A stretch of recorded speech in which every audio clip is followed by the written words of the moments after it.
সকাল থেকেই কেমন যেন একটা অদ্ভুত ভাব বিরাজ করছিল আকাশে।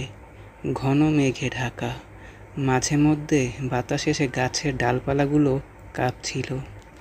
আমি একজন লেখক, অনেক দিন ধরে একটা গল্প লিখব ভাবছিলাম, কিন্তু কোনো ভালো আইডিয়া পাচ্ছিলাম না। তাই শহরের কোলাহল থেকে দূরে নিরিবিলিতে কাটাতে গ্রামে থাকা এক বন্ধুর খালি বাড়িতে এসে উঠলাম। সে আজ প্রায় 3 দিন হলো এখানে এসেছি। এই অল্প কিছুদিনেই আশেপাশের মানুষদের সাথে আমার বেশ খাতির হয়ে গেছে। সত্যি, গ্রামের সহজ সরল মানুষরা আমাকে যেন তাদের নিজের মতো আপন করে নিয়েছে। চারপাশে প্রাকৃতিক পরিবেশ সত্যি অনেক মনোমুগ্ধকর, যে কারো মন ছুঁয়ে যাবে। সন্ধ্যা নামছিল ধীরে ধীরে, আকাশ বেশ মেঘলা, যে কোনো সময় বৃষ্টি নামবে।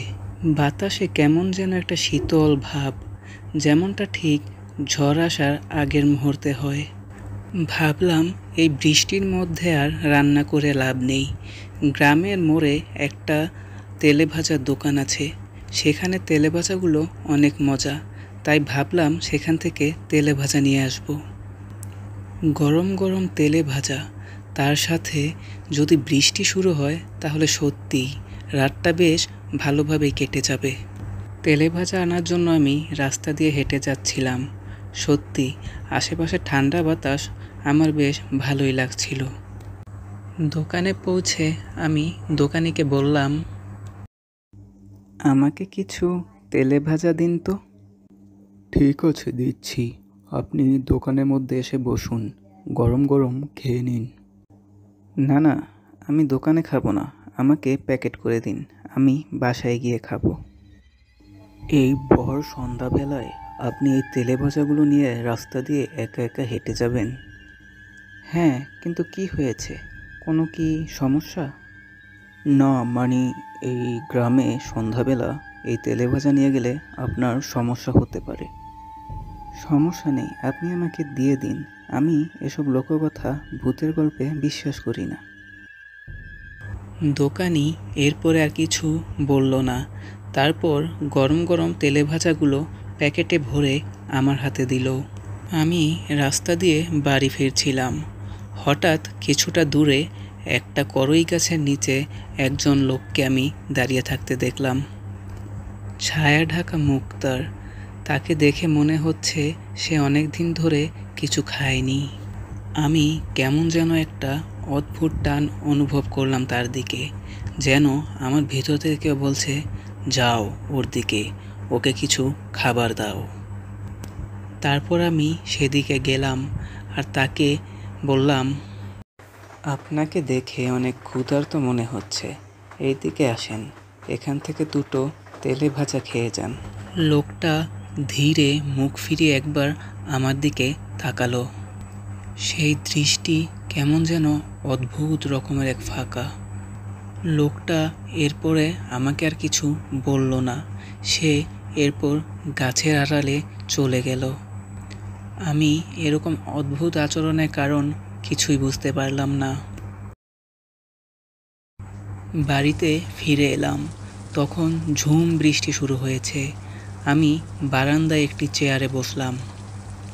এরপর তেলে ভাজাগুলো একটি প্লেটে ঢেলে খেতে শুরু করলাম।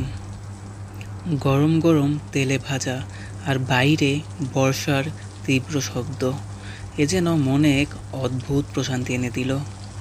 অনেকগুলো তেলে ভাজা খেলাম, এরপরে পেট ভরে গেল।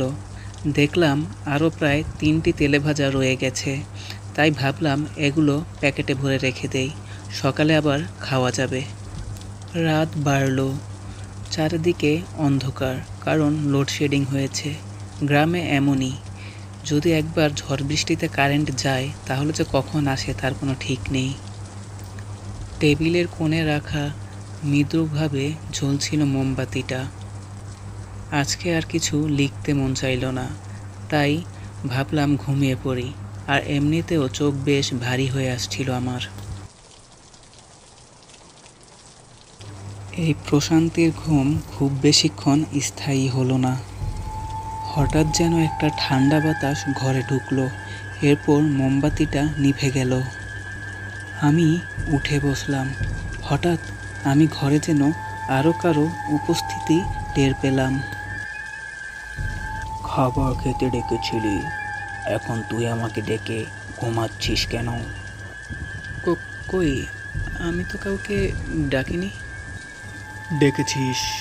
সন্ধ্যাবেলায় তুই নিজেই আমাকে গাছতলায় খাবার খেতে ডেকেছিলি। আমার শরীর হিম হয়ে এলো। এরপর মনে আসলো দোকানির কথা, আর ঘরে ফেরার সময় সেই গাছতলায় ডাকা লোকটির কথা। সেটি কোনো স্বাভাবিক মানুষ ছিল না, এখন তা ভালোভাবেই বুঝতে পারলাম। তারপর আমি ভয়ে কাঁপতে কাঁপতে টেবিলে রাখা সেই 3টে তেলে ভাজার প্যাকেটটি আমি তার দিকে এগিয়ে দিলাম। অদ্ভুতভাবে দেখলাম তেলে ভাজা প্যাকেটটি হাওয়ায় ভাসতে ভাসতে বাইরের দিকে চলে যাচ্ছে।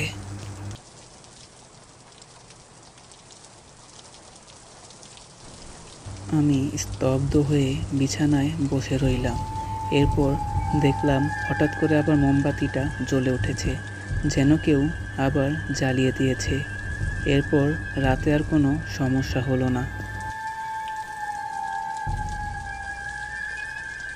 সকালে আর প্যাকেটটা খুঁজে পেলাম না।